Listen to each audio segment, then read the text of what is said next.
first of all, that Africa is probably the continent with the greatest needs for investment capital and the hardest time accessing that capital. So we have a real challenge with Africa. We need to promote Africa's development. We need to promote Africa's development on a sustainable basis.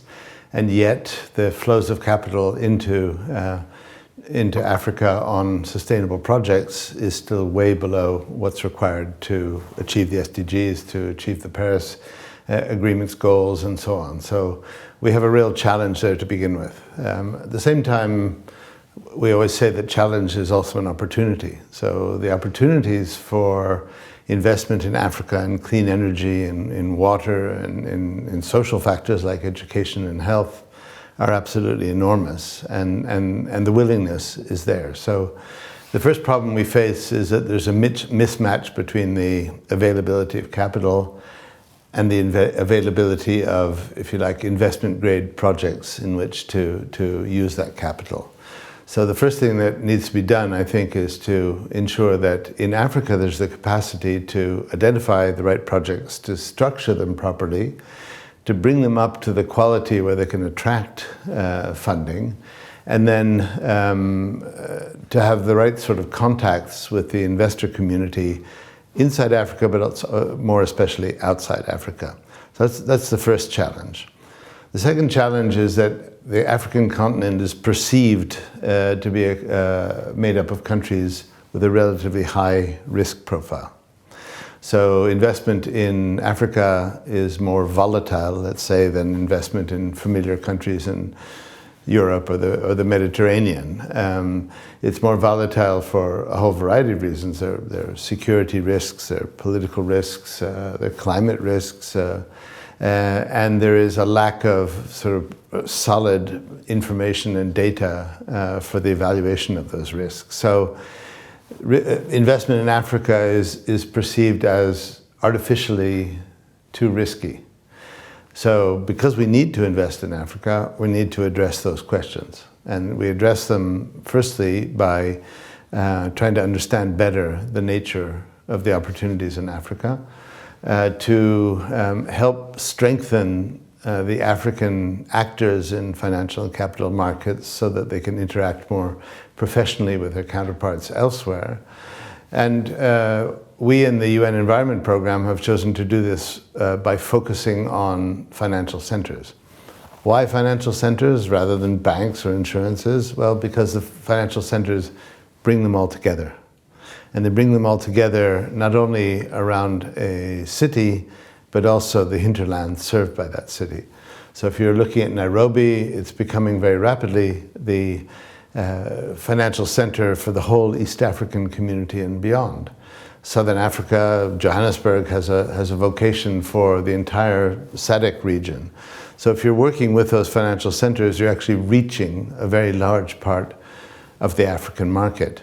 And so our view is that it's necessary to strengthen the financial centers in Africa, all of the players, but more importantly, the players in their interaction. It's being together, it's working together to address challenges that's going to do it. And it'll do it much more quickly than working with any individual actors like banks or stock exchanges, even though that's also, of course, very, very important.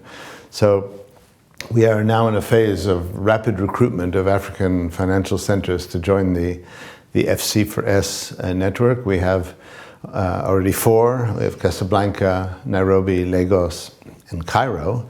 And we are working now with Abidjan, Johannesburg, and Mauritius to bring them in, ideally before too many months have passed. So this is our area of special focus. So I think we have to look at the reality, and the reality, to get at the reality, you have to ask yourself, where are the financial decisions for that country made?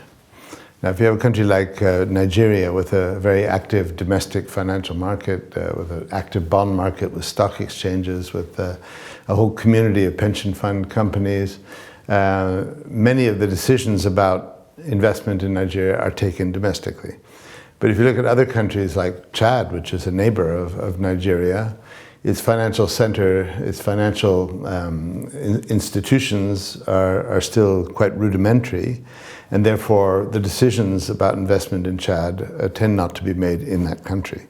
And so what you have to do is work with investors into Africa to try and understand the needs of those countries and the value in building up the infrastructure in that country so that it can address its own financial decision making as fast as possible. But we think that if we were to gather, let's say, the 7 leading African financial centers in this network, part of what we will hope that they will do is to start working with some of the emerging smaller financial centers to help them develop.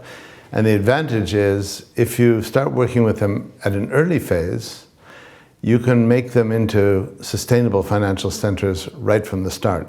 So it's not a question that they've developed and you're trying to convert them over to green finance. You can make them green finance centers from the very beginning. So right from the start, you set the rules in such a way that green finance is the priority, is the assumption, is the default, and build capacity around green finance immediately rather than transiting through traditional finance and then the overlay of green. So I think that there's a real opportunity, but we have to work with the strong players in Africa and the strong players elsewhere with an interest in Africa. So as I said in the beginning, the needs in Africa are enormous and varied. They're starting from a low base when it comes to green finance, and it's important to accelerate them up through the curve. So certainly we should look for every possibility to leapfrog. The traditional example is not laying out landlines for telephones, but immediately going to mobile telephone technology. And the same is true in the financial area. There are increasingly digital means of operating in the financial world that are replacing some of the traditional institutions that were intermediaries. So we should look at how Africa can benefit quickly and as thoroughly as possible from those new developments and build Africa's financial system to the extent possible with the most modern technology and modern approaches. A financial system requires a fair level of skills, both on the regulation side, on the standard setting side, on the operational side, and therefore one of the very high priorities is to build that capacity. But once again, if you build that capacity with a very strong focus on green finance, you then develop a whole generation of financial professionals in Africa who expect green finance and want green finance and are very suspicious of any other form of finance. So I think the initiative that Tsinghua is taking is extremely welcome. There's a very big need for it. We hope that in developing that, you will work with partners also working in this field, the Financial Centers Network, the Sustainable Banking Network, all of those who are already engaged in promoting sustainable finance so that we can achieve the right sort of synergies and to the extent possible, work with one another and rely on one another. I often get the question about China bringing its experience to Africa, and I'm of course very positive about it because I am well familiar with what China is doing in its own country. But of course, I think to the extent that you can do it with partners from elsewhere, you lower the suspicions that are inevitably there about what is China's strategy. China is well known to be a long-term thinker.